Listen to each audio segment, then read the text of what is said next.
Don't ask your girlfriend what she wants for breakfast. Just cook her something you know she's gonna love. My girlfriend and I met when she was on the way to another date. A little over a year and a half ago, I had some friends over at my house for a little pregame. And one of the girls said, "Hey, Will, a friend of mine wants to come over. She's about to go on a date. Is it cool if she stops by for a couple drinks?" To which I said, "Yeah, of course." For the record, I had zero intention of hijacking a date. About 30 minutes go by, I hear a knock on my door, and I look to the peephole and I'm like, I open the door, and before even saying anything to her, I'm like, turn to my friends, I'm like, you could have told me, the most beautiful woman in the world was coming over to my house. What the fuck? So she comes inside, I pour her a drink, and I'm fully expecting to do like the group convo thing. It's the four of us now, but instead she sits right next to me and we dive into like the deepest conversation of all time. At this point, a lot of time has passed, and I'm not gonna be the one to mention her fucking date, but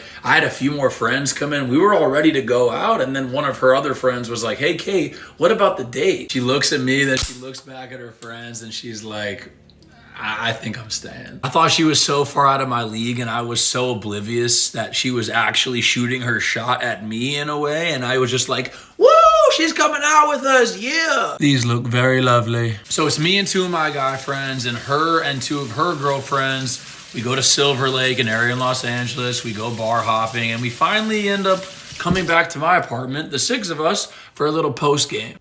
So after about an hour or so, people start leaving, and slowly, I'm realizing Kate's not really getting ready to leave. She looked at me, she's like, "Hey, do you mind if I stay a little bit longer?" And that was the first time that I put two and two together at all, that like, whoa, I have a chance with this girl. From there, we spent the next like 3 hours showing each other our favorite music, diving into more deep conversations, and maybe sharing a kiss or two. Let's add in our eggs. Yeah. It was so far and away the best vibe I've ever had with anybody. And when it was time for her to leave, I called her an Uber. And as she was getting in the car and I'm closing the door for her, I'm like, "I'm gonna make you my girlfriend."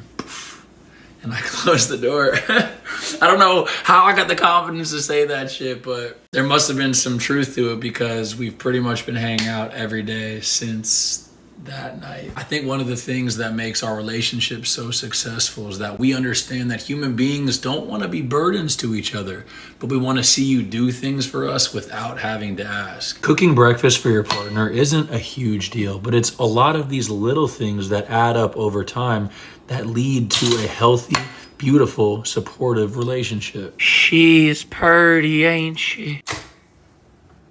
Bacon is everything I need. Some greens on top. Oh yeah.